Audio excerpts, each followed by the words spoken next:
It all happened so fast. Mrs. Eleanor Wright, a 67-year-old woman with a slight frame and a soft, trembling voice, lay crumpled on the pavement in front of her apartment complex. Her face was bloodied, one of her eyes already swelling shut.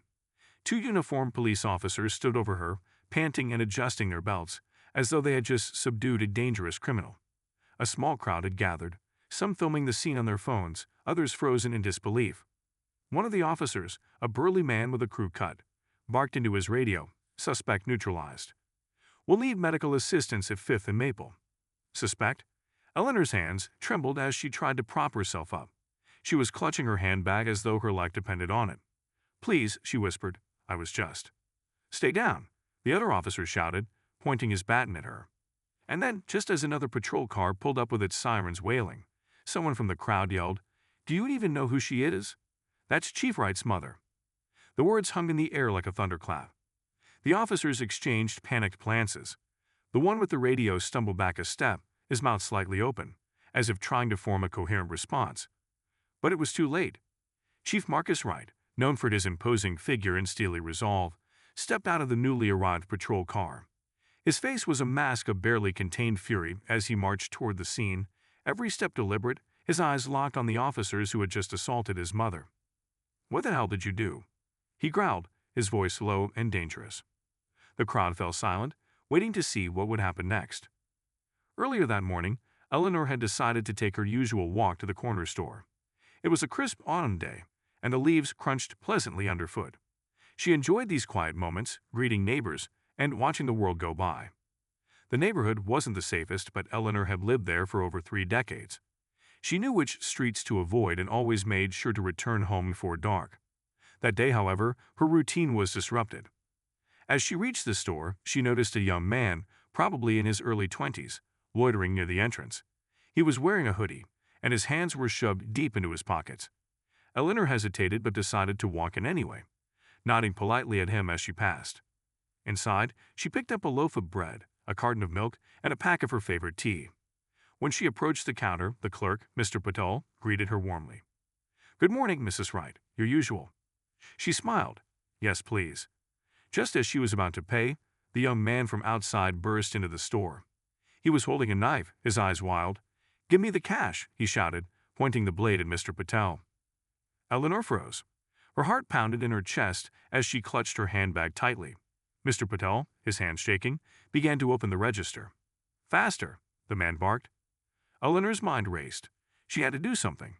Without thinking, she reached into her bag and pulled out a small can of pepper spray, something Marcus had insisted she carry for protection. "Stop right there," she said, her voice surprisingly firm for someone so terrified. The man turned to her, momentarily startled. It was all the opening she needed. She sprayed him directly in the face. He screamed, dropping the knife and clutching his eyes. Mr. Patel quickly grabbed a baseball bat from behind the counter and chased him out of the store. The police were called, and Eleanor gave her statement. She thought that would be the end of it, but as she made her way back home, she noticed the same young man lurking in an alley. His eyes were red and puffy, but his rage was unmistakable. "You'll pay for that, old lady," he snarled. Eleanor quickened her pace, her heart racing. She was only a block away from her apartment when she saw the patrol car. Relief washed over her, and she waved them down. "Officers," she began, "there's a man following me." "Ma'am, step back," the taller officer said, cutting her off. His hand was already on his holster. "But I'm the one who called," she tried to explain. "Hands where we can see them," the other officer shouted, pulling out his baton. Eleanor was stunned. "What? No, you don't understand, Before she could finish, they grabbed her arms and forced her to the ground. She cried out as her shoulder hit the pavement. The taller officer pressed his knee into her back, while the other one emptied her handbag onto the sidewalk, spilling its contents. "Looks like we got ourselves a thief," one of them muttered. "I'm not a thief," Eleanor protested, tears streaming down her face. "Please call my son. He's—" They didn't let her finish. One of them hit her in the side with his baton, and the other pulled out his radio. "We've got a hostile suspect here." By the time the young man she had sprayed earlier emerged from the alley, smirking and blending into the gathering crowd, Eleanor was barely conscious. The situation escalated further when someone shouted, "That's the chief's mom."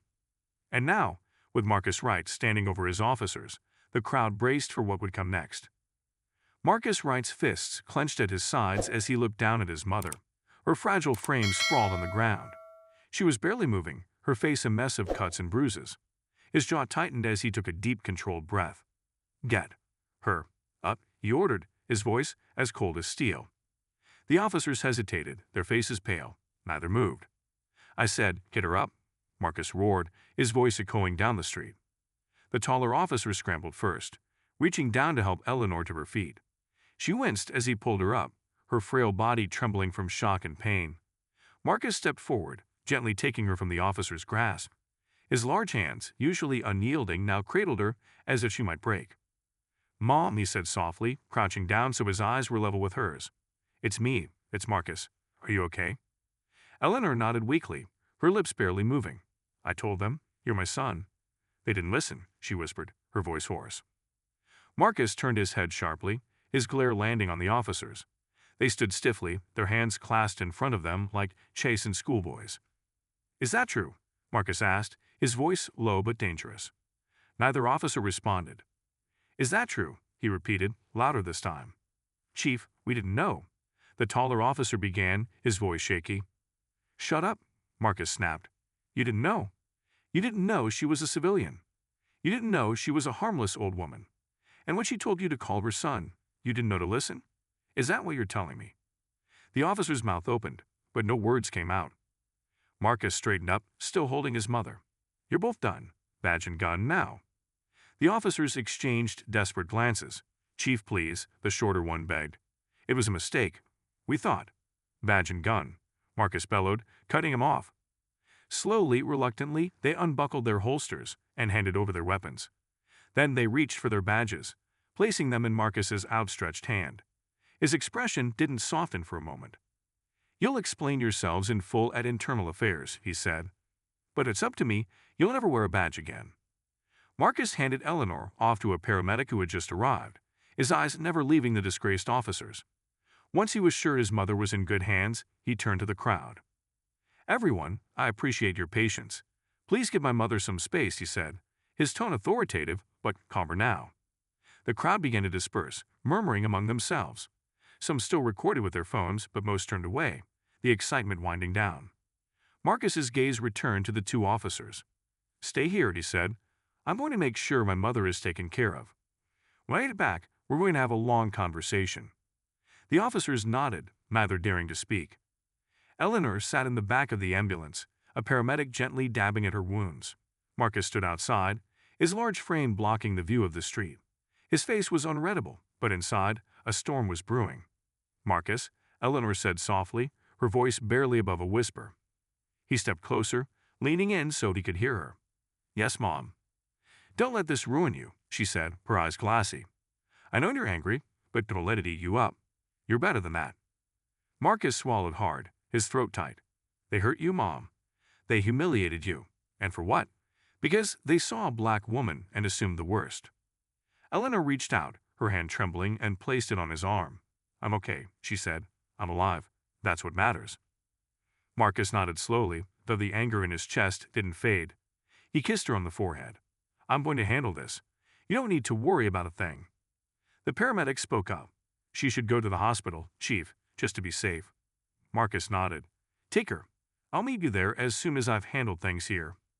Eleanor gave him a weak smile as the paramedics closed the ambulance doors. He watched as it pulled away, the sirens fading into the distance. When he turned back to the scene, his expression darkened. The two officers were still standing where he had left them, their heads bowed. Marcus approached, his steps deliberate. "You've got one chance," he said. "Tell me everything. Why did you attack her? What made you think she was a threat?" The taller officer spoke first, his voice cracking. "We got a call about a robbery suspect in the area. Description matched her, older black woman with a handbag." Marcus narrowed his eyes. "So you just assumed it was her? No questions, no investigation, just force." The officer nodded miserably. "We thought she was trying to evade us when she waved us down." Marcus's fists clenched. "Evade you? She was asking for help." "We didn't realize that," the shorter officer muttered. "We were on edge. It was stupid. We were stupid." Marcus shook his head. "That's the understatement of the year. You didn't just make a mistake. You assaulted an innocent woman, my mother. Do you have any idea what kind of damage you've done? Neither officer responded. You're lucky she's alive, Marcus continued. Because if she wasn't, this would be a whole different conversation. He stared at them for a long moment, his expression icy. Wait here, he finally said. I'll be back. Marcus walked to his car, his mind racing. This wasn't just about his mother. This was about every person in the city who had been mistreated, abused, or ignored by the people meant to protect them. And now, he had to decide what to do next. As he sat behind the wheel, his phone buzzed. It was a message from Internal Affairs, asking for a meeting. Marcus sighed, gripping the steering wheel tightly. He had a feeling this was only the beginning. Marcus gripped the steering wheel tighter, staring at the flashing notification on his phone. He could feel the weight of what was coming next, a storm he couldn't avoid. He tossed the phone onto the passenger seat and started the engine, but before he could drive off, another knock on his window startled him. It was Officer Hernandez, one of the few officers Marcus trusted. Hernandez was younger, fresh-faced, and still held on to the idealistic belief that police work was about justice. Marcus rolled down the window. Chief, I just got here, Hernandez said, slightly out of breath. What's going on? I heard about your mom. Marcus sighed heavily. She's on her way to the hospital. 2 of our own beat her up, thinking she was a robbery suspect. Hernandez's face fell. They did what? Marcus nodded grimly. They're standing over there like scared kids who know they've messed up. I'm handling it, but I wants a meeting. I'll deal with that after I check on my mom. Hernandez looked over at the officers and then back at Marcus. Do you need me to stick around? Make sure they don't do anything stupid. Marcus hesitated, then nodded. Yeah, stay with them. Don't let them talk to anyone else until I say so. And Hernandez, his voice dropped. Keep your body cam on. I don't want any stories changing later. You got it, Chief, Hernandez said, his expression resolute. Marcus drove off, heading straight for the hospital. His thoughts raced as he navigated the familiar streets. Memories of his childhood with Eleanor flashed in his mind, her holding his hand on the way to school, cheering him on at football games, and later, standing by him when he decided to join the force. She had been his rock, his moral compass, and now the very system he had dedicated his life to had failed her. When he arrived at the hospital, Marcus found Eleanor in a private room, hooked up to monitors but awake. Her face was swollen, and the sight made his stomach churn. A young nurse was adjusting her IV, while Eleanor gave a tired but warm smile when she saw him. Marcus, she said softly. He approached the bed, taking her hand gently. How are you feeling, Mom? I've had better days, she said with a faint chuckle, though it was clear even laughing hurt. But I'll be okay. The doctors say nothing's broken. Marcus nodded, relief mixing with the anger still simmering beneath the surface. I'm so sorry this happened to you, he said, his voice thick. It shouldn't have. Not to you, not to anyone. Eleanor squeezed his hand. It's not your fault, Marcus. You didn't do this. I know, he said, but I'm going to make sure the people who did are held accountable. Before Eleanor could respond, the door opened, and a doctor stepped in. He was middle-aged with a kind face but a no-nonsense demeanor. Chief Wright, he said, acknowledging Marcus. Your mother's injuries are mostly superficial. She'll be sore for a while, but she's a tough lady. Thank you, Doctor, Marcus said. When can she go home? We'd like to keep her overnight for observation, the doctor replied, just to be safe, but she should be able to go home tomorrow. Marcus nodded, turning back to Eleanor. I'll stay with you tonight. Eleanor shook her head. No, you won't. You have work to do. I'll be fine. Go handle whatever you need to. Marcus hesitated. Are you sure? She gave him a stern look, the kind only a mother could give. I'm sure. Don't make me kick you out. He chuckled despite himself. All right, but I'll be back first thing in the morning. As he left the hospital, Marcus's phone buzzed again. This time, it was a call from the mayor. Marcus sighed deeply before answering. Mayor Grant, he said, keeping his tone neutral. Chief Wright, the mayor's voice was clipped. I've just been briefed about the incident involving your mother. First, let me say how sorry I am. This should never have happened. Thank you, sir, Marcus replied, though he could hear the political undertone in the mayor's voice. We need to get ahead of this, Marcus, the mayor continued. The press is already sniffing around. They're asking questions about police misconduct, racial profiling, the usual. We can't afford for this to blow up. Marcus gritted his teeth. With all due respect, Mr. Mayor, this isn't about PR. My mother was beaten by 2 of my officers. I'm more concerned about justice than optics. Of course, the mayor said quickly. But we need to be strategic. Let's meet tomorrow morning and figure out how to approach this. Agreed. Marcus didn't like it, but he knew he couldn't ignore the political side of things. Fine. I'll be there. He hung up and tossed the phone onto the passenger seat again. His next stop was the precinct. By the time he arrived, it was late, and most of the staff had gone home. He headed straight for the holding room, where Hernandez was keeping an eye on the two officers. They sat in silence, their heads bowed. Hernandez stood by the door, arms crossed, his body can light blinking. "Chief," Hernandez said as Marcus entered. Marcus nodded at him. "Thanks, Hernandez. I'll take it from here." Hernandez hesitated. "You sure?" "Yeah," Marcus said firmly. "Go home. Get some rest." Hernandez gave Marcus a pat on the shoulder before leaving the room. Once they were alone, Marcus closed the door and leaned against it, arms crossed. "Start talking," he said, his voice low and cold. The taller officer, Officer Trent, looked up, his eyes bloodshot. "Chief, we're sorry. We didn't mean for it to go that far." "Didn't mean for it to go that far?" Marcus repeated, his voice rising. "You didn't mean to beat an elderly woman unconscious. How far were you planning to go, Trent?" The shorter officer, Officer Davis, spoke up, his voice trembling. "Chief, we were just following procedure. The call came in about a robbery suspect matching her description." "Procedure?" Marcus snapped. "You called tackling and beating an unarmed senior citizen procedure. You had no evidence, no weapons on her, nothing. And when she tried to tell you who she was, you ignored her. That's not procedure. That's incompetence and prejudice." Trent lowered his head again. "We messed up," he said quietly. "We know we did." "You're damn right you did," Marcus said. "And now you're going to face the consequences. I is already on this, and I'll make sure they have everything they need to take you down." He paused, letting the weight of his words sink in. "You disgraced this department. You disgraced yourselves. And worst of all, you've hurt an innocent woman who happens to be my mother. There's no coming back from this." Neither officer said a word. Marcus stared at them for a moment longer before turning on his heel and leaving the room. As he walked down the empty hallway, his mind was already racing with the next steps. This wasn't over, not by a long shot. And then, just as he reached his office, his phone buzzed again. This time, it was a text from an unknown number. "You think you've handled this, Chief? Think again. You don't know the whole story." Marcus froze, his grip tightening on the phone. His heart pounded as a new wave of tension swept over him. What now? Marcus stared at the text, his pulse quickening. The words on the screen seemed to taunt him. He tried to steady his breathing, but the message had already cracked through his composure. Who sent it? What did they mean by the whole story? He immediately called the number, but it went straight to voicemail. A robotic voice stated, "The number you have dialed is not available. Please try again later."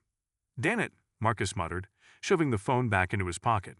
He didn't like games, and this felt like the start of one. Before he could dwell on it, a sharp knock on his office door broke his concentration. Officer Hernandez poked his head in.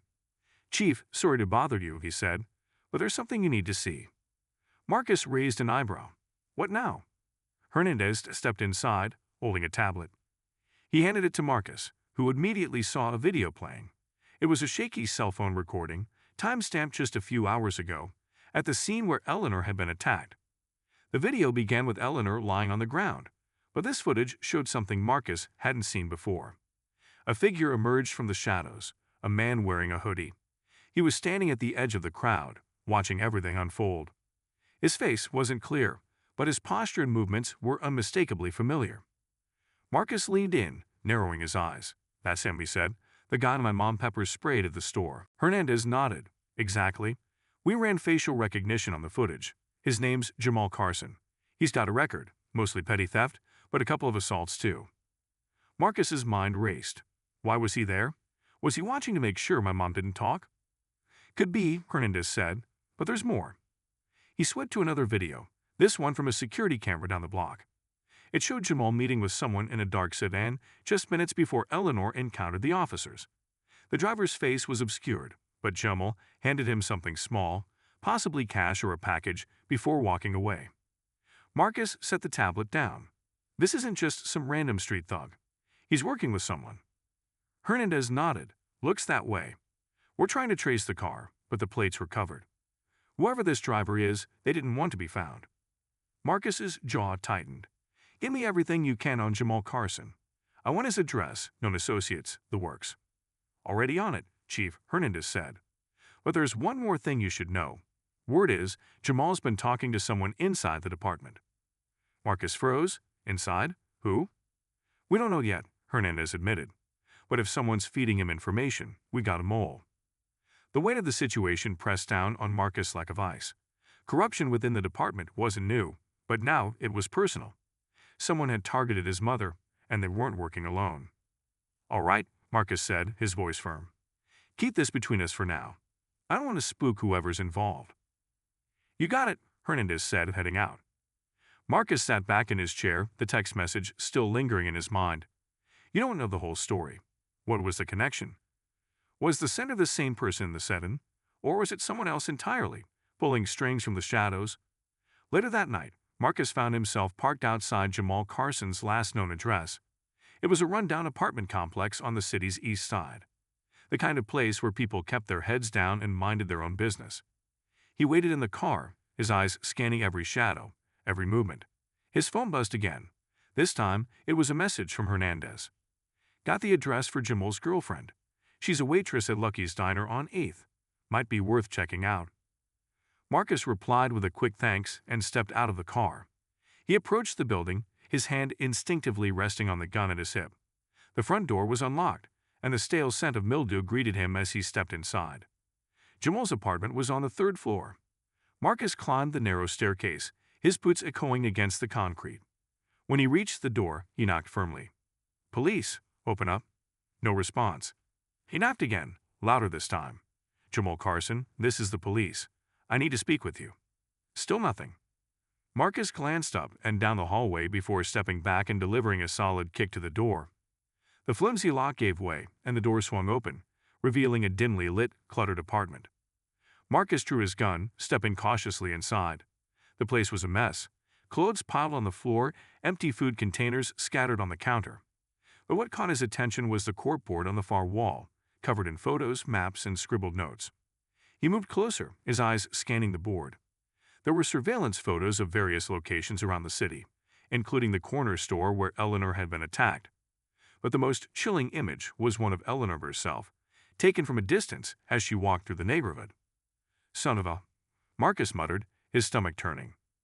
Jamal had been watching her for days, maybe weeks. This wasn't random. It was a targeted operation. But why? And who was behind it? Suddenly, Marcus heard the faint sound of footsteps behind him. He spun around, gun raised, just as someone lunged at him from the shadows. They collided, the force knocking Marcus into the table, sending papers and photos flying. The attackers swung wildly, and Marcus barely dodged the blow. He struck back, his fist connecting with the man's jaw. It was Jamal. The two struggled, their fight spilling into the narrow hallway. Jamal reached for a knife tucked into his waistband, but Marcus reacted first, slamming him against the wall and disarming him.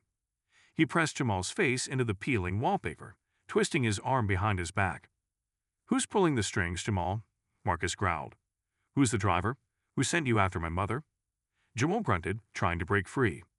You don't know what you're getting into, man, he spat. You think you're in control, you're just a pawn like everyone else. Marcus tightened his grip. Fuck. Jamal let out a bitter laugh. You want the truth. You ain't gonna like it, Chief. But it's too late now. They're already watching you. Before Marcus could press further, a sudden noise from outside, the screech of tires, caught his attention. He glanced out the window just in time to see the dark sit-in speeding away. When he turned back, Jamal had managed to slip free. He sprinted down the hall, crashing through the fire exit and disappearing into the night. Marcus cursed, his heart pounding. He had been so close. Now, not only was Jamal gone, but the people pulling the strings were aware of Marcus's every move. As he stood there, trying to piece it all together, his phone buzzed again. Another text from the unknown number. Too slow, Chief. Better luck next time? Marcus stared at the message, his jaw tightening. Whoever was behind this was not only watching, but also mocking him. He slipped his phone back into his pocket, frustration boiling beneath his calm exterior. He had let Jamal slip through his fingers, and now the game was escalating. Taking a deep breath, Marcus exited the building, scanning the dark streets. The sedan was long gone, and there was no sign of Jamal. He got into his car, gripping the steering wheel as he tried to piece together the puzzle. This wasn't just about his mother anymore. There was a larger plan in motion, and he was only beginning to scratch the surface. His phone buzzed again, But this time, it was Hernandez. "Chief, we've got a lead on Jamal's girlfriend. She's working a late shift at Lucky's. Wanting to pick her up." Marcus thought for a moment before responding. "No, I'll handle it. I'm on my way." He pulled out of the lot and headed toward the diner, his mind racing. If Jamal's girlfriend knew anything, she could be the key to unraveling the next piece of this mystery. Lucky's diner sat on a quiet corner, its neon sign flickering against the darkness. Inside, the place was nearly empty, save for a couple of late-night patrons nursing cups of coffee. A young woman in her early 20s, wearing a worn apron, moved between the tables with a tired but friendly demeanor. Her name tag read Lena. Marcus stepped inside, his presence immediately drawing her attention. She stiffened, her eyes darting toward the door as if calculating an escape route. He walked up to the counter and sat down. "Lena Carson." Her eyes narrowed. "Who's asking?" Marcus pulled out his badge, placing it on the counter. "Chief Marcus Wright. We need to talk about Jamal." Her face hardened. "I don't know where he is." "I'm not here to arrest you," Marcus said, his tone steady. "But Jamal's in serious trouble, and so are you if you don't start cooperating. This isn't just about him anymore. It's bigger than that." Lena glanced around the diner, then leaned in, lowering her voice. "Look, I haven't seen Jamal in days. He's been acting paranoid, saying stuff about people watching him, following him." "Did he tell you who?" Marcus pressed. Lena shook her head. "No. He just kept saying he was in deep with some bad people. Said they made him do things, and if he didn't, they'd come after me too." Marcus studied her, trying to gauge her sincerity. "What kind of things?" She hesitated, her eyes flickering with fear. "He never told me details, just that it involved watching people following them. He'd come home with cash, more than I've ever seen him make before." "Did he mention anyone specific, a name, a place?" Marcus asked. Lena bit her lip, thinking. There was one guy he talked about. Called him the man in the car. Said he was the one calling the shots. Always stayed in the shadows, never got his hands dirty. Marcus leaned back slightly. "The 7?" She nodded. "Yeah. Jamal said if you ever saw that car, you knew things were about to go down." Marcus's mind raced. The man in the car was more than just a handler. He was a puppet master, orchestrating everything from behind the scenes. "Where can I find Jamal?" he asked. Lena hesitated again. "I told you, I don't know." Marcus leaned in, his voice firm, but not unkind. "Lena, if you care about Jamal, you'll help me find him. The people he's mixed up with aren't going to let him walk away. And if they think he's a liability, they'll come after you too." Her eyes widened, and she swallowed hard. "There's a place he goes sometimes when he's scared. An old warehouse near the docks. It's abandoned, but he said it was safe to lay low there." Marcus nodded, pulling out a notepad to jot down the address. "Thank you. Stay here, and if Jamal contacts you, call me immediately." Lena gave him a shaky nod. "You think he'll be okay?" "I'll do everything I can," Marcus said, standing up. As he headed toward the door, his phone buzzed again. Another message from the unknown number. "You're getting warmer, Chief, but be careful. The docks can be dangerous at night." Marcus's eyes narrowed. They knew where he was going. He tightened his grip on the phone and strode out to his car. The cat-and-mouse game was far from over. The drive to the docks was tense. The streets grew darker and quieter as Marcus approached the industrial part of town. The faint sound of waves crashing against the piers added an eerie backdrop to the scene. He parked a few blocks away and approached the warehouse on foot, his gun drawn. The building was as Lena had described, old, with boarded-up windows and a rusting metal door. Marcus scanned the area, looking for any signs of movement. As he crept closer, he heard muffled voices inside. He pressed himself against the wall, listening carefully. "You screwed up, Jamal," a gruff voice said. "You were supposed to keep a low profile, but now the chief's sniffing around." "I didn't have a choice," Jamal's voice replied, desperate. "The old lady pepper sprayed me. I panicked." "You think excuses are going to save you?" The gruff voice shot back. "The boss doesn't like loose ends." There was a pause, and Marcus could feel the tension in the air.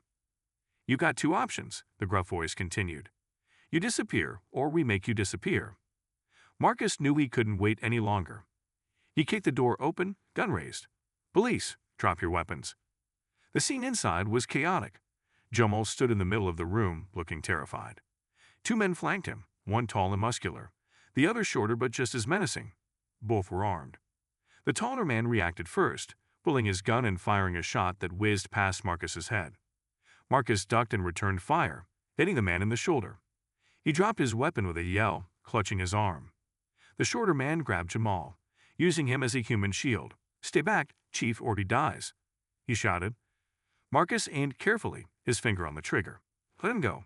This doesn't have to end badly for you." The man sneered. "You think you're in control here? You're in over your head."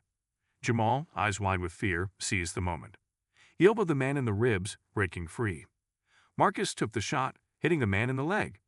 He crumpled to the ground, groaning in pain. "Stay down," Marcus ordered, his gun trained on them both. Jamal stumbled forward, collapsing near Marcus. "You got to help me, Chief," he gasped. "They'll kill me. They'll kill everyone." Before Marcus could respond, the sound of screeching tires echoed outside. He glanced toward the broken door just as headlights flooded the interior of the warehouse. The dark sedan had arrived. The dark sedan's engine rumbled as it idled just outside the warehouse. Marcus's heart pounded as he moved quickly to cover, pulling Jamal with him. The two injured thugs on the floor groaned, but neither made an attempt to move. They knew reinforcements had arrived. "Stay low," Marcus hissed to Jamal. Jamal's face was slick with sweat, his breaths coming in short, panicked gasps. "Chief, they're here. It's over. They'll kill us both." "Not if I can help it," Marcus muttered, his grip tightening on his gun. The warehouse fell silent except for the low hum of the sedan's engine and the distant crash of waves. Then the sound of car doors opening broke the tension. Marcus peered around the corner of the crate he was using for cover.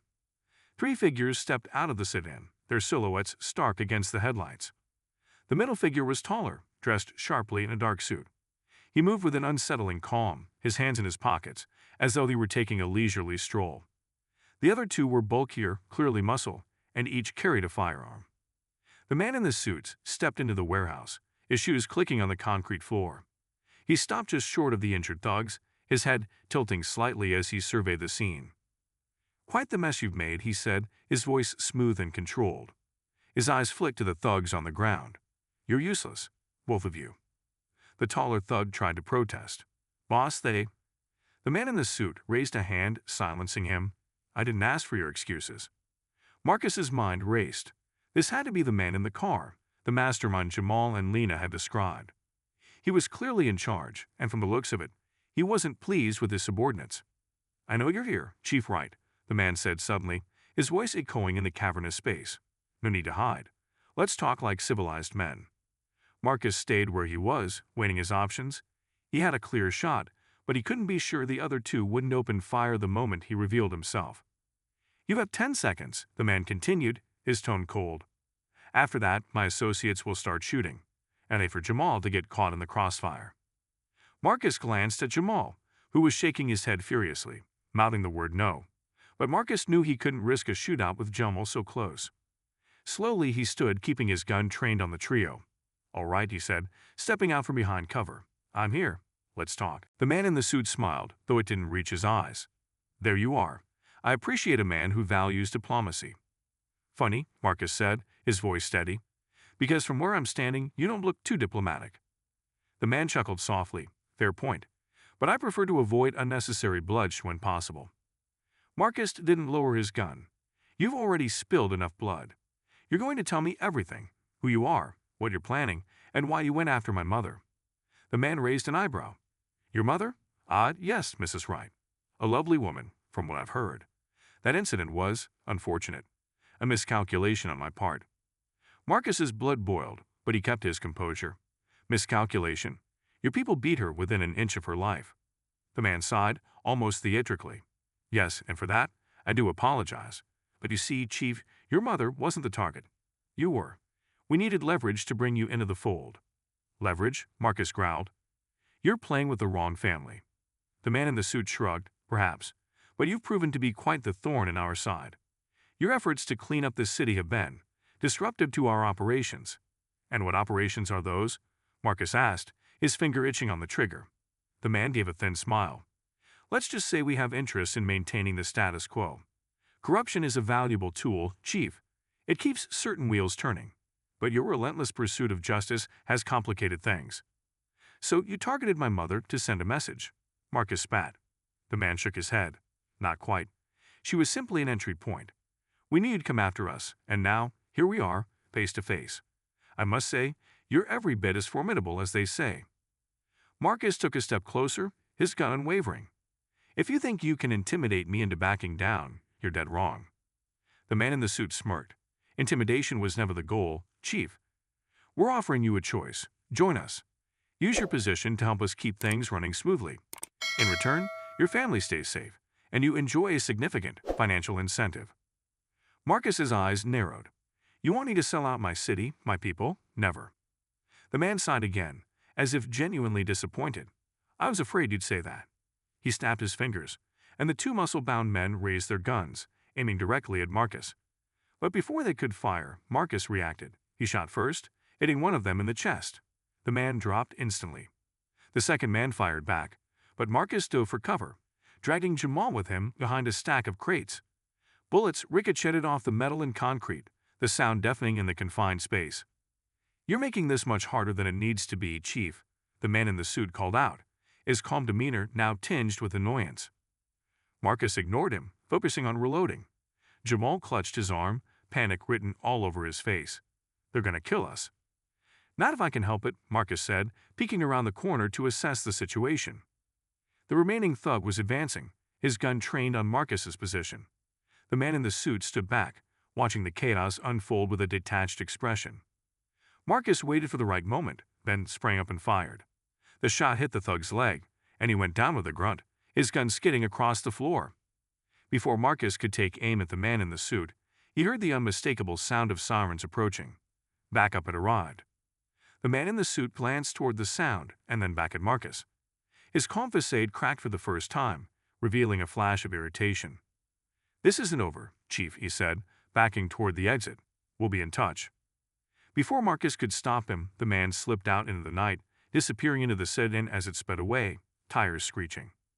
Marcus lowered his gun, his breath coming in short, sharp bursts. The warehouse was quiet now, except for the distant wail of sirens and the groans of the injured thugs.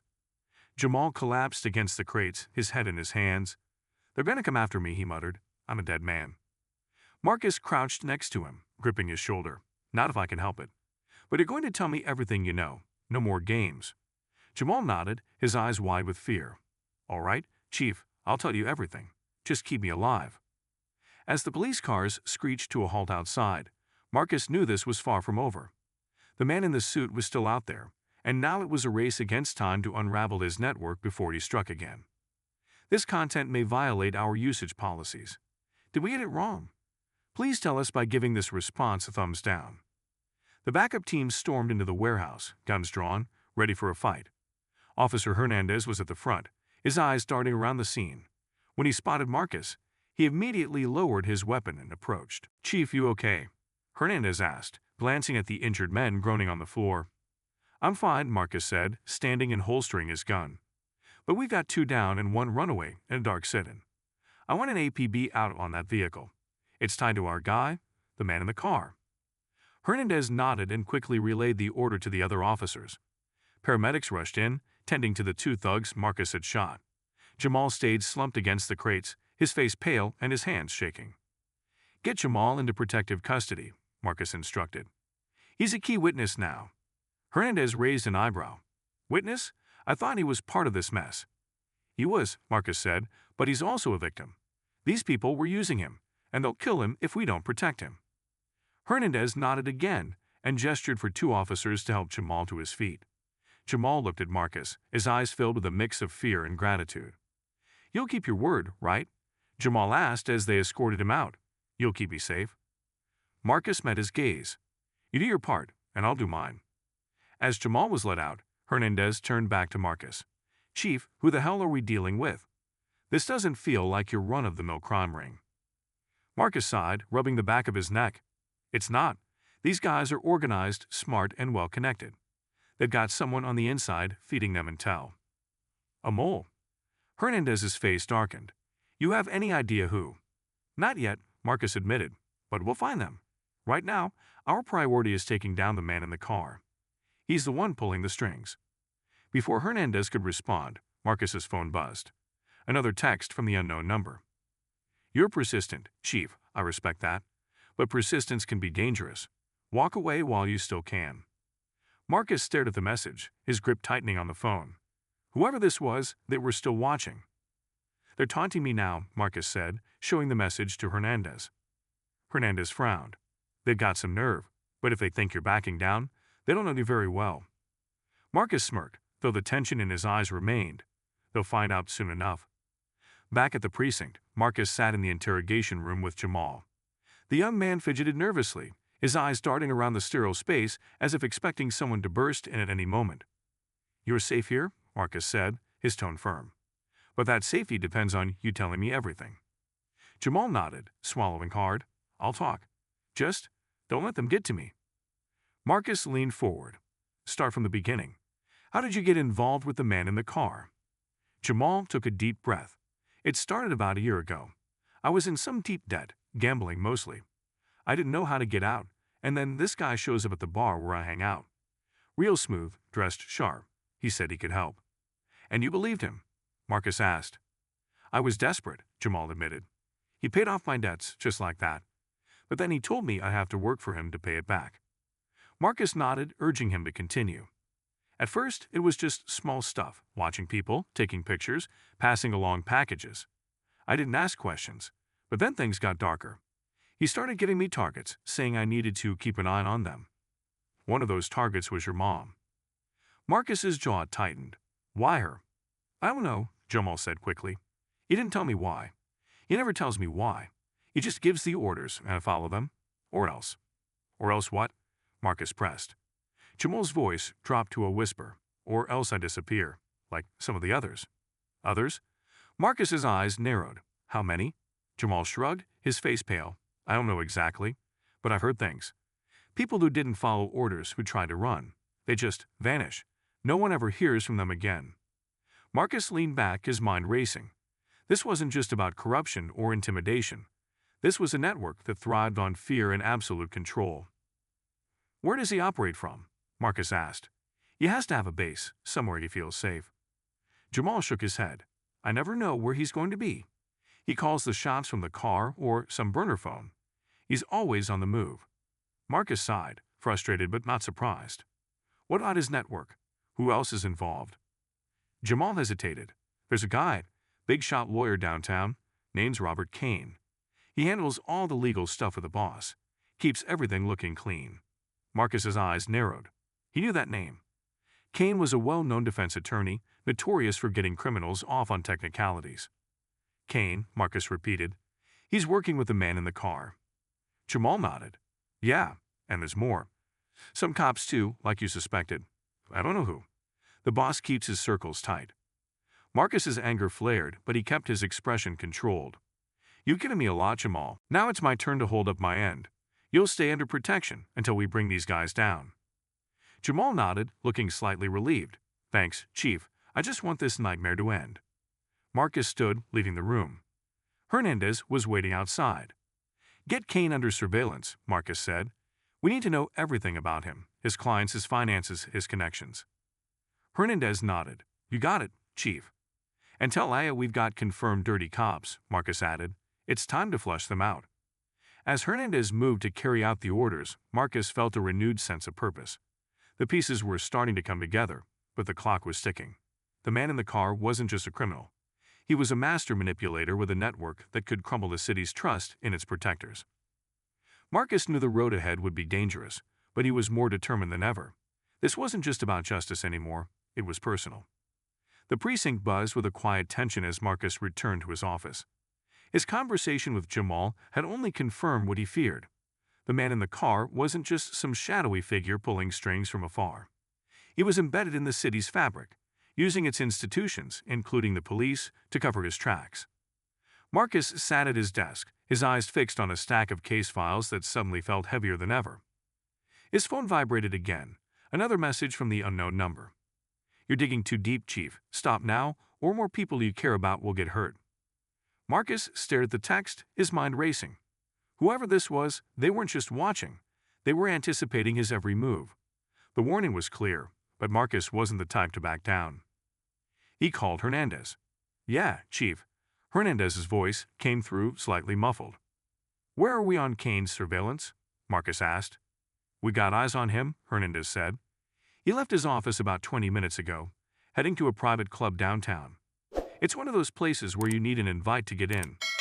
Marcus leaned back in his chair, his eyes narrowing. What kind of club?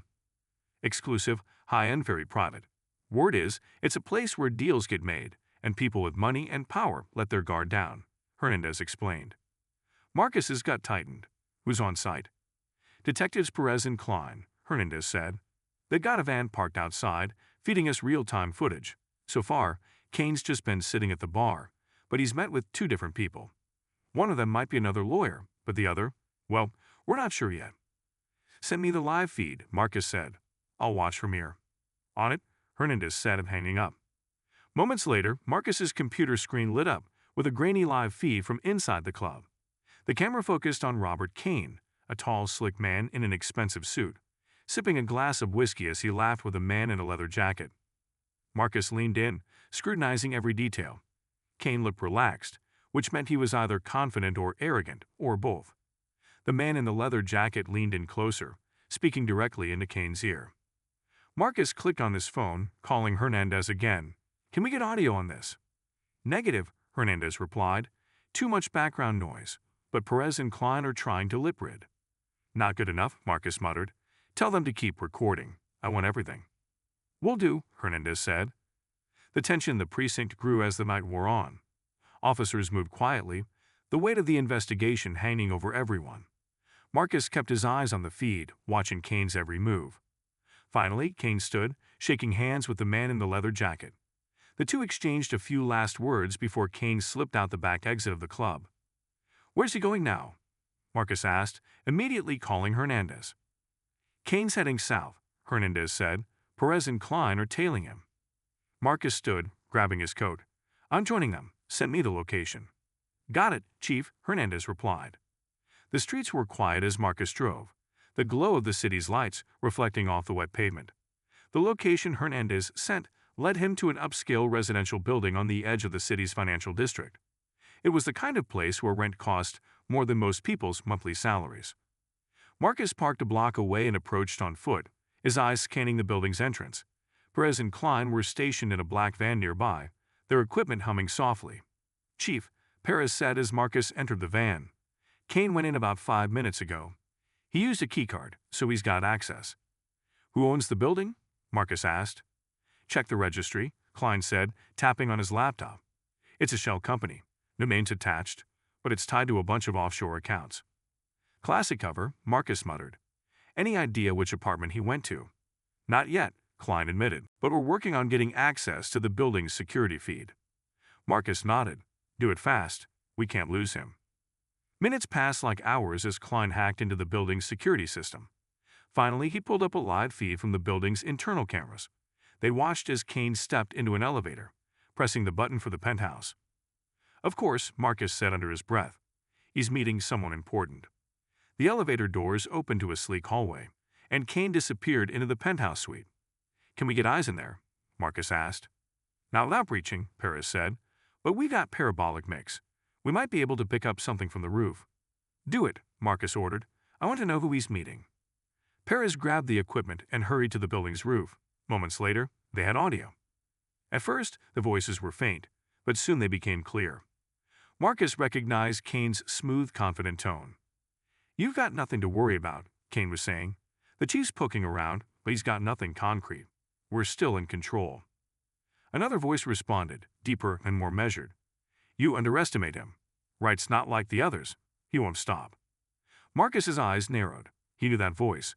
It was the same smooth, calculated tone he had heard in the warehouse. It was the man in the car. Marcus felt a surge of adrenaline. They finally had him, or at least a solid lead on where he operated from. Keep recording, Marcus said. I want every word. The conversation continued, revealing more about their operations. They talked about shipments, bribes, and a new plan to tighten their grip on the city's legal system. But then, the man in the car said something that made Marcus's blood run cold. We need to send him another message, he said. This time, it's personal. We've already got eyes on his son. Marcus froze. His son, Jordan, was away at college, but the thought of these men targeting him sent a wave of fury and fear crashing over him. Pull Perez back, Marcus ordered Hernandez. We're moving in now. Chief, are you sure? Hernandez asked, his voice tense. We don't have a warrant for the penthouse. Forget the warrant, Marcus said. They'd threatened my family.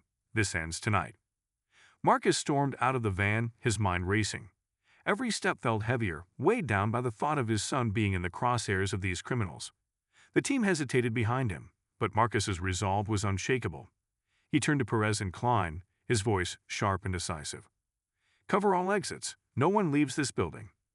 The officers exchanged quick glances but nodded, splitting up to secure the perimeter. Marcus pressed his hand to his earpiece, connecting with Hernandez. Tell the dispatcher we're going dark for this one. No radio chatter. Copy that, Chief, Hernandez replied, his voice tight with concern. Marcus entered the building, his gun drawn. The lobby was eerily quiet, the faint hum of an elevator the only sound. He swept the generic keycard provided by Perez, giving him access to the elevator. As the doors closed, his heart pounded, every second stretching out as he ascended to the penthouse. When the elevator doors slid open, Marcus stepped out into the dimly lit hallway. He could hear muffled voices coming from behind the large double doors at the end. Moving with practiced precision, he approached, pressing his ear to the door. Kane's voice came through first, smooth and unbothered. Relax. We've got this under control. Wright's good, but he's not invincible. Then came the voice Marcus had been waiting for, the cold, calculating tone of the man in the car. You're underestimating him. He's more dangerous now because he knows we've made it personal. Marcus could wait no longer. He stepped back and kicked the door in, the wood splintering under the force. Inside, Kane and the man in the car stood by a sleek glass table, their expressions shifting from shock to anger in an instant. Police! Hands in the air, Marcus shouted, his gun aimed squarely at the man in the car.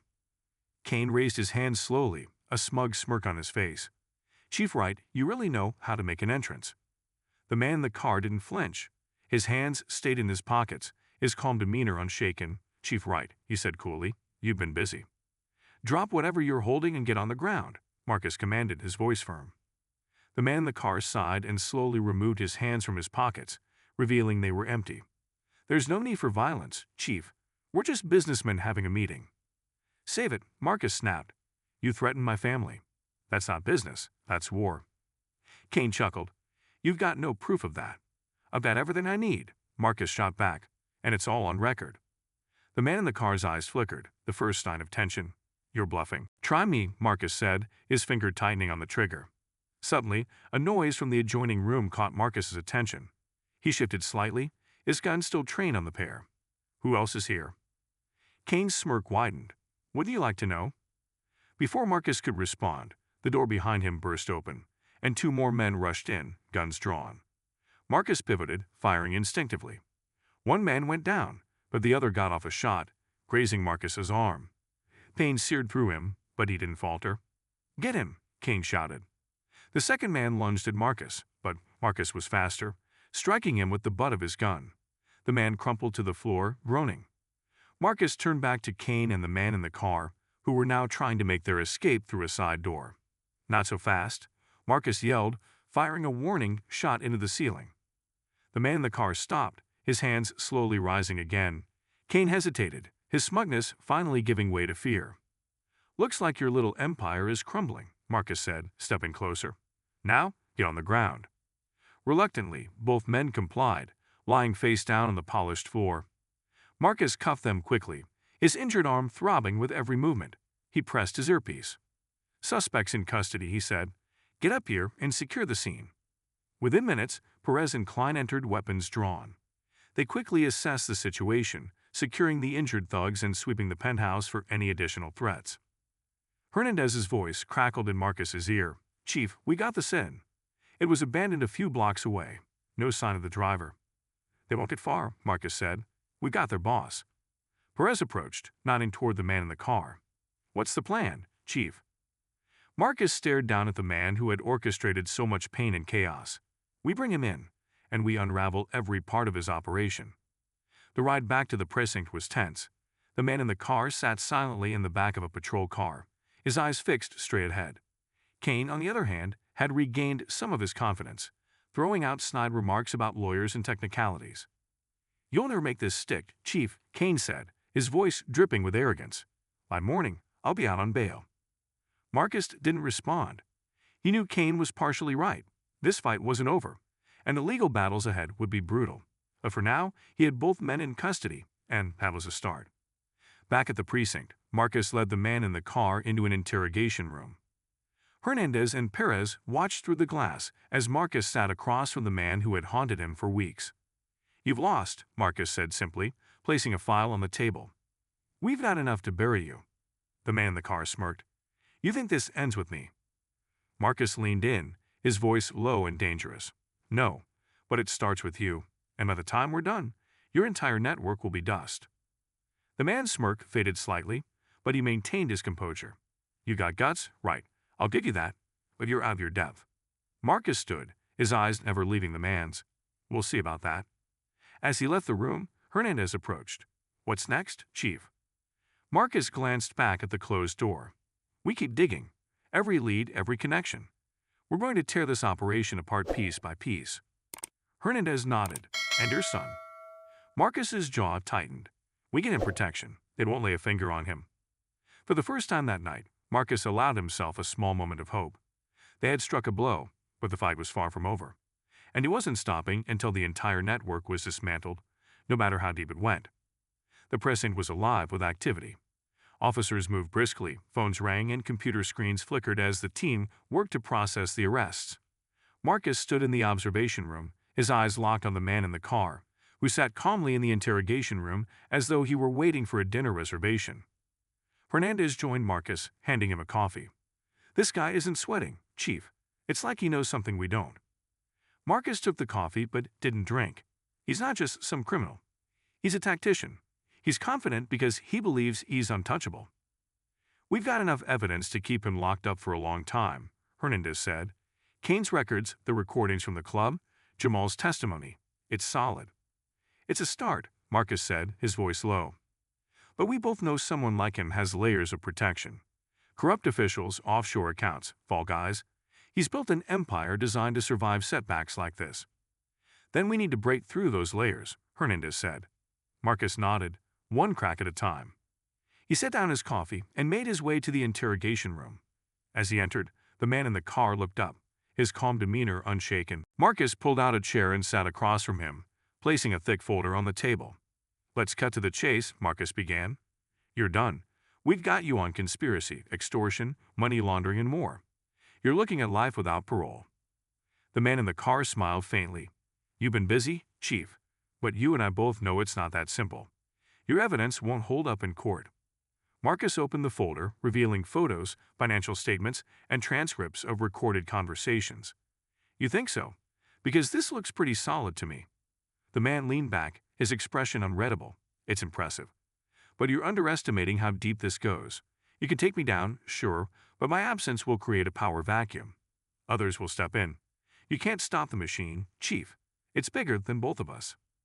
Marcus's gaze hardened. "Maybe, but every machine has a breaking point, and I intend to find yours." The man's eyes flickered with something, a flash of respect, perhaps. "You're relentless, I'll give you that. But tell me, Chief, how far are you willing to go? Because once you start pulling at these threads, you might not like what you find." Marcus didn't flinch.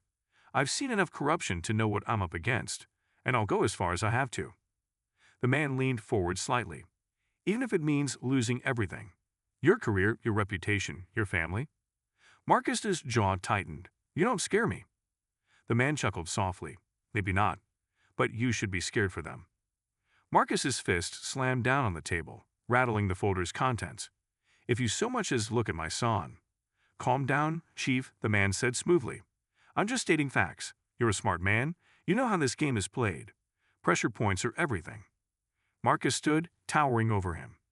"You made a mistake coming after my family. You think you're in control, but that ends now. I'll dismantle your operation piece by piece, and when I'm done, there won't be anything left for anyone to step into." The man in the car's smile faded slightly. Bold words. Let's see if you can back them up.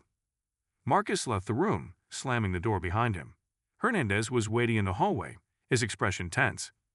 "Anything?" Hernandez asked.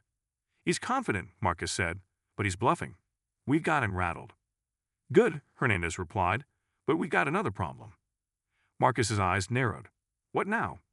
"It's Kane," Hernandez said. "His lawyers already filed a motion for release. Claims the arrest was unlawful, and that we violated his client's rights.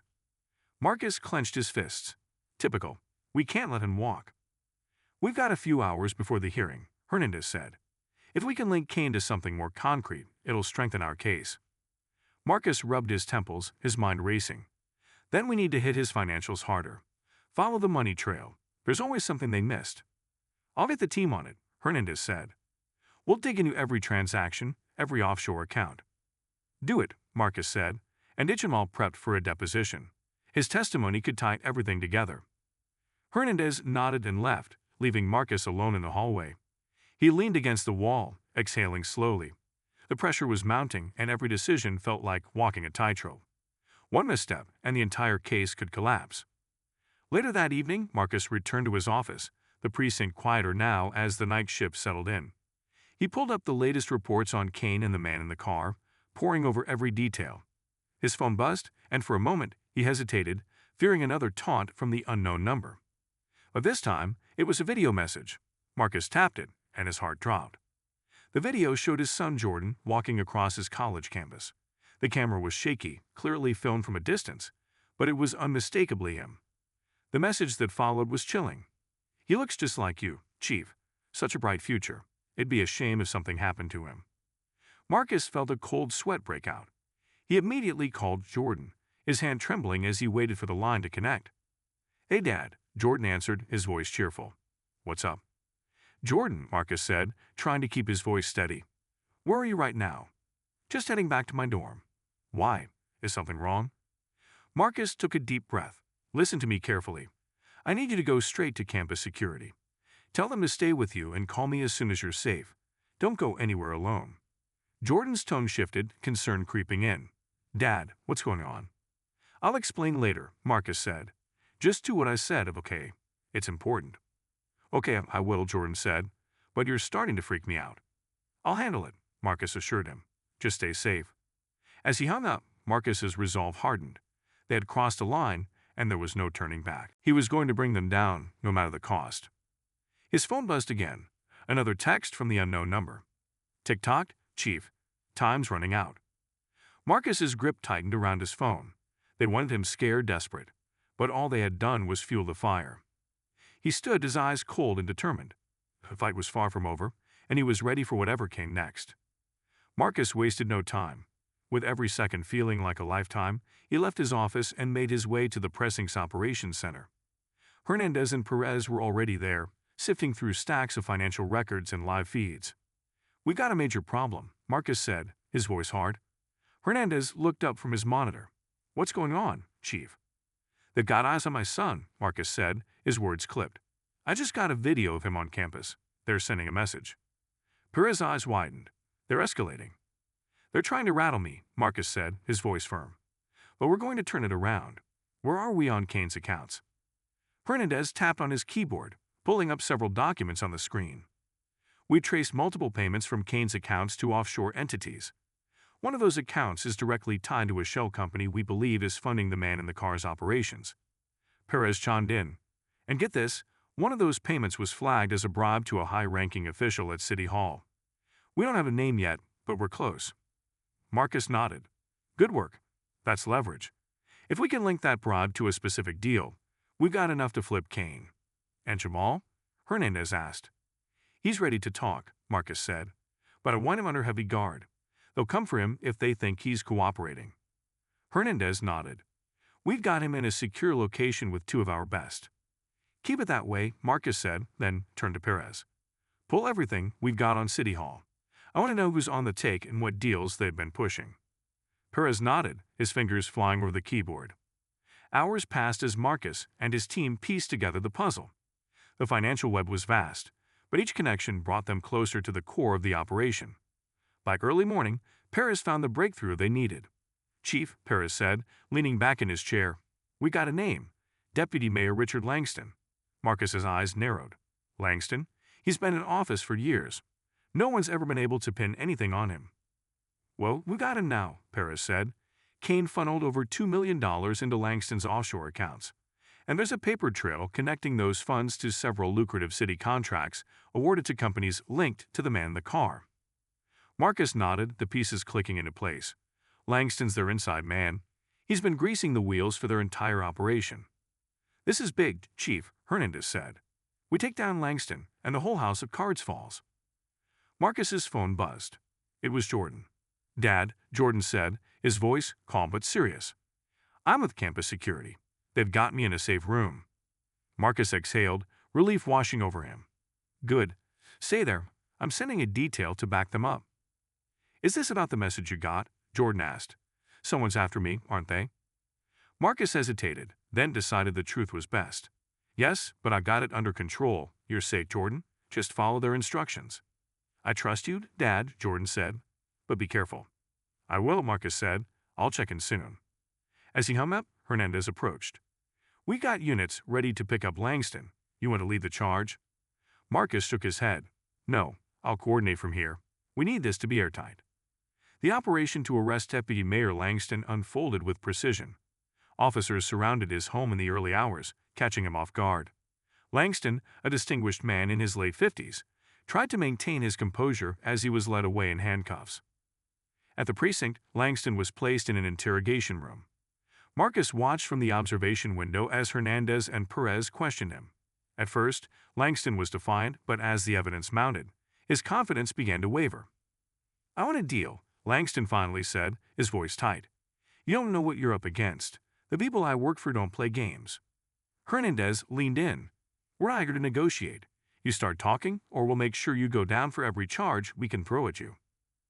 Langston's hands trembled. Fine, but you'll need more than me to stop them. They've got people everywhere, judges, business leaders, even federal agents. Marcus stepped into the room, his presence commanding. Who's running the show? He demanded. Langston hesitated, then sighed. You already know him as the man in the car, but he's just the public face. The real power is higher up, an international network. They use people like him to manage local operations. Marcus leaned in. Names, locations. Langston swallowed hard. There's a safe house on the west side. It's where they keep all their sensitive documents. If you want to know who's really in charge, that's where you'll find it.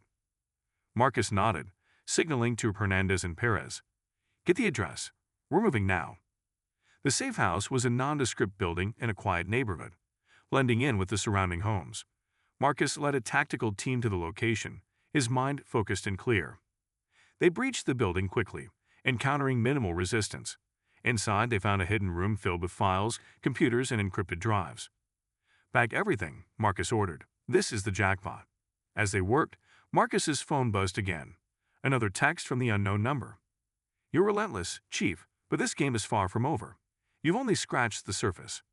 Marcus typed back, You're next. The safe house was a goldmine. Files stacked neatly on shelves detailed everything from financial transactions to lists of compromised officials. Encrypted hard drives and burner phones lay scattered on a desk, alongside a sleek laptop that still hummed faintly, its screen locked. Marcus stood in the middle of the room, his eyes scanning the scene. Bag every file and get the tech team on these devices. I want everything decrypted by the end of the day. The tactical officers nodded, moving swiftly to secure the evidence. Hernandez stepped in, holding up a file he just opened. Chief, you're going to want to see this, he said, handing it over. Marcus took the file and flipped through it. His eyes narrowed as he saw detailed profiles of various city officials, including himself. Every page was filled with information, personal habits, financial records, family details. The section on Jordan included photos and notes about his daily routine. They've been watching us for months, Marcus said, his voice low and controlled. Every move we've made. Hernandez shook his head. This is deeper than we thought. They've got dirt on everyone. Which means they've got leverage, Marcus said, but now so do we. Perez entered, holding a small USB drive. Chief, we found this hidden in the desk. It's labeled contingency. Might be worth a look. Marcus nodded, taking the drive. Get it back to the precinct. I'll handle it personally. As they finished securing the safe house, Marcus's phone buzzed again. Another text from the unknown number. Nice find, Chief, but you've only uncovered the outer layer. The real players are still untouchable. Marcus stared at the message, his mind racing. Whoever was sending these texts was taunting him, but they were also giving him clues. He typed a quick reply. Keep watching. You're next. He slipped the phone back into his pocket and turned to Hernandez. Let's get back. We've got a lot of work to do. Back at the precinct, Marcus sat in his office, the USB drive plugged into his laptop. As the files loaded, he saw folders labeled with cryptic names: shadow operations, asset transfers, compromised assets. He opened the first folder, revealing documents that detailed the structure of the organization. It wasn't just a local crime syndicate. It was part of a global network, with ties to major corporations, government agencies, and even international arms dealers. "They're running everything from the shadows," Marcus muttered, his fists clenching. He opened another folder labeled insurance policies. Inside were video recordings of meetings, surveillance footage, and even signed confessions from various officials. This was the organization's leverage, proof of crimes that could ruin careers or end lives. One video caught his attention. It was dated 2 years ago and labeled Langston Meeting. Marcus clicked on it, and the screen filled with grainy footage of Deputy Mayor Langston sitting across from the man in the car. "I've done everything you asked," Langston was saying, "but the pressure's mounting. People are starting to ask questions." The man in the car leaned forward, his expression calm. "You'll hold the line, Langston. We've invested too much in you." Langston hesitated. "And if I can't?" The man smiled coldly. "Then we'll find someone who can." The video ended, and Marcus leaned back in his chair, his mind racing. This was the proof they needed to bring Langston and the man in the car down, but it also confirmed something darker. There were more players in this game, and they were still out there. Hernandez entered, holding a stack of freshly printed reports. "Chief, we've decrypted one of the hard drives. It's loaded with financial records and communication logs." "Anything on our unknown texter?" Marcus asked. Hernandez shook his head. "Not yet, but we found connections to several offshore accounts. If we can trace them, we might get closer to the top." "Good," Marcus said. "Keep digging." Hernandez hesitated. "Chief, there's something else. One of the files mentions a meeting, scheduled for tonight." Marcus's eyes narrowed. "Where?" "An abandoned factory on the east side," Hernandez said. "It's listed as a key site for their operations." Marcus stood, grabbing his coat. "Then that's where we're going." The factory loomed in the distance, its silhouette stark against the night sky. Marcus and a small tactical team moved in silently, their footsteps muffled by the soft crunch of gravel. The air was thick with tension as they approached the main entrance. Inside, the factory was dimly lit, its vast space filled with rows of rusting machinery. In the center of the room, a group of men stood around a table, discussing something in hushed tones. At the head of the table was the man in the car. Marcus signaled for his team to spread out, taking positions around the room.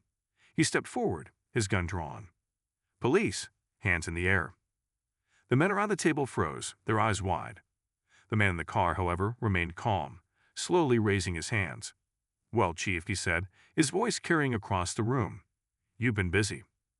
"Not as busy as you're about to be," Marcus replied. "You're all under arrest."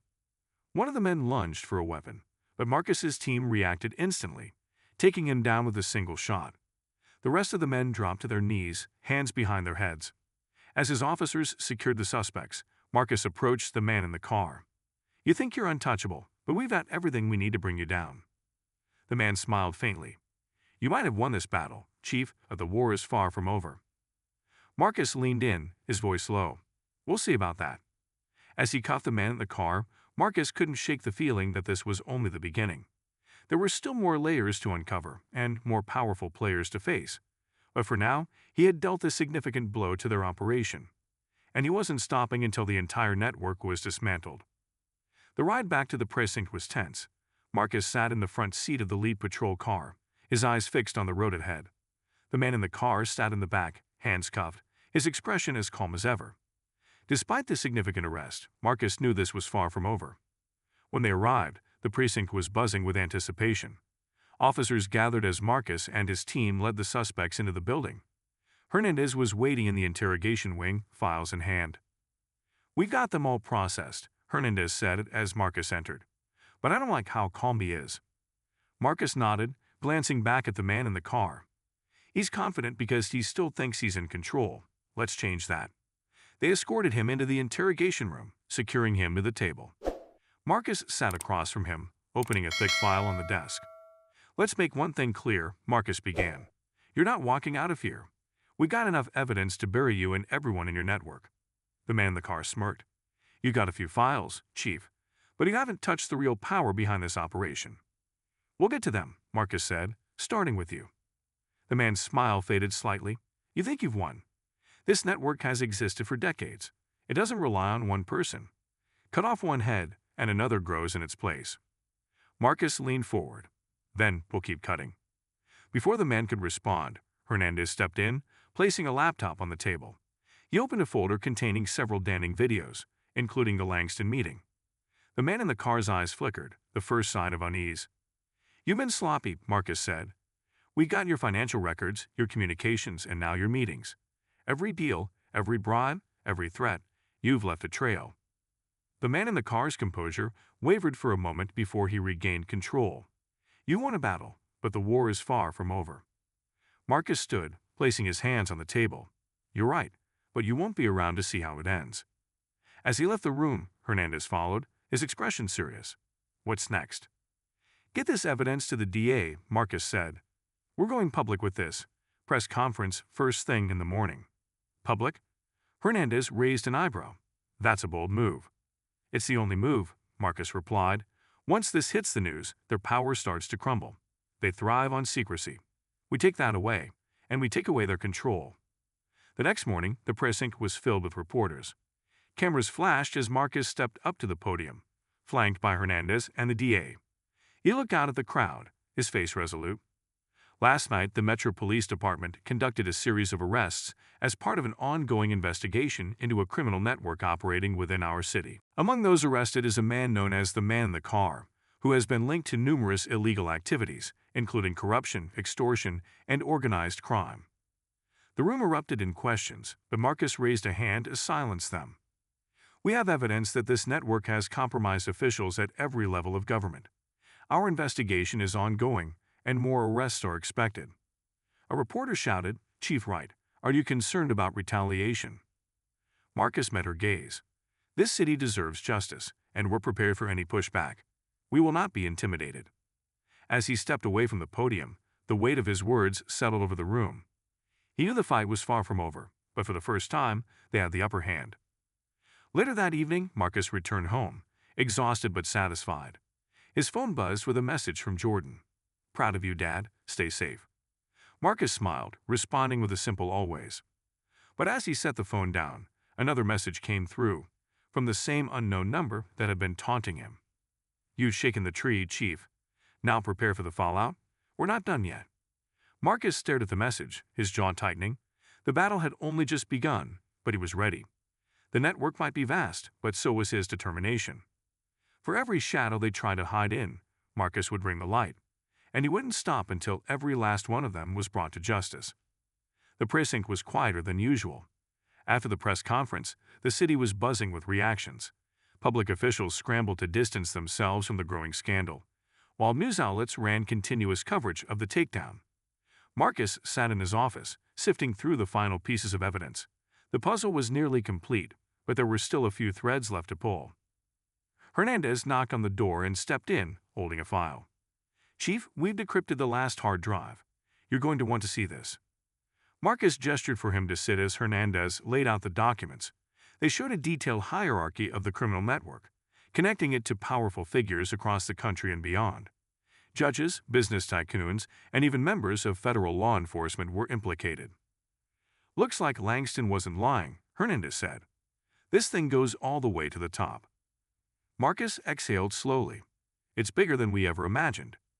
Hernandez nodded. But we got them now. The DA's office is already preparing indictments. Marcus scanned the documents. What about the mole in our department? Hernandez flipped to another page. We found him, Detective Klein. He's been feeding information to the man in the car for months. Marcus's eyes darkened. Klein was with us at the factory. Exactly, Hernandez said. He was probably trying to gauge how much we knew. We've got him in custody now, and he's already asking for a deal. Marcus shook his head. He doesn't get one. He betrayed this department and put innocent lives at risk. He answers for that. Hernandez closed the file. What about the man in the car? He hasn't said a word since we booked him. Marcus leaned back in his chair. He's waiting. He thinks someone higher up will pull strings to get him out. Will they? Hernandez asked. Not this time, Marcus said. We've cut off their local operations. Their funds are frozen, their assets seized. They'll sacrifice him to save themselves. Hernandez nodded. And Kane? He's already flipping, Marcus said. He's providing everything we need to seal this case. A brief silence fell over the room as the weight of their victory sank in. It had been a long, grueling fight, but they were finally seeing results. Later that night, Marcus drove to the hospital where his mother, Eleanor, was recovering. She was sitting up in bed, a book in her hands, her face still bearing faint bruises, but her spirit unbroken. "Marcus," she said, smiling as he entered. "I saw the press conference. You look strong up there." He sat beside her, taking her hand gently. "It's not over yet, but we've made progress." Eleanor nodded. "You've always been relentless, even as a kid. I knew you wouldn't let them win." "They won't," Marcus said. "But it's not just about winning. It's about making sure the city can trust us again." Eleanor squeezed his hand. "You've done that, Marcus. You've shown people what it means to stand up for what's right." They sat in comfortable silence for a moment before Marcus's phone buzzed. It was a call from Jordan. "Hey, son," Marcus said, answering. "Everything okay?" "Yeah, Dad," Jordan replied. "I just wanted to check in. I saw the news. I'm glad they're finally getting what they deserve." "They are," Marcus said, "but I want you to stay cautious. Even with the arrests, there might still be people out there looking to make trouble." "Don't worry," Jordan said. "I've got security watching my back." "Good," Marcus said. "We'll talk more soon." As he hung up, Marcus felt a sense of relief. His family was safe, and the pieces were falling into place. The following weeks were a whirlwind of legal battles and public scrutiny. Dozens of high-profile arrests were made as the evidence from the safe house unraveled the network's full scope. The man in the car's trial became a media spectacle, with testimony from Jamal and Kane providing damning details about their operations. Deputy Mayor Langston pleaded guilty to multiple charges, agreeing to cooperate in exchange for a reduced sentence. Detective Klein was convicted of corruption and obstruction, his betrayal serving as a stark reminder of the dangers within. Despite that heavy workload, Marcus found moments of peace. His mother fully recovered and returned to her normal life. Jordan remained safe and focused on his studies, frequently checking in with updates. The city, though shaken, began to heal. One afternoon, Hernandez entered Marcus's office with a rare smile. "Chief, we just got word. The federal task force is taking over the international side of the case. They're using our work as the foundation." Marcus nodded, feeling a sense of closure. "Good. Let them finish the job." Hernandez hesitated, then said, "You did it, Chief. You took them down." Marcus leaned back, a small smile playing on his lips. "We did it. All of us." As Hernandez left, Marcus looked out the window at the city skyline. It had been a long and arduous journey, but justice had been served.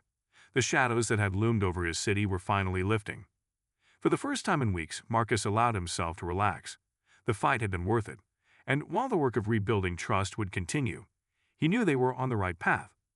The city was safer now, and as long as he was around, it would stay that way.